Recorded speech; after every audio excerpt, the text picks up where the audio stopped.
أن أذكر لهم كيف يحضرون خطبة أو درسا أو كيف يستفيدون من الأحاديث النبوية على صاحبها أفضل الصلاة والسلام.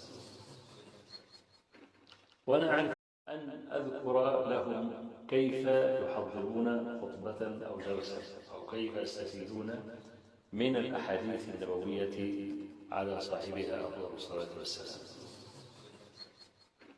وأنا أعرف هذه العلة من قديم، لأنني صادفت كثيرين ممن يتصدون لوعظ الناس أو في خطبة الجمعة أو في أعطاء الدروس كيف يستفيدون من الأحاديث، كيف يستخرجون الفوائد الكثيرة من الحديث الواحد. وهذا في الحقيقة في غاية الأهمية، لأن بعض الناس يتصور أن كل حكم جزئي لا بد له من دليل مباشر،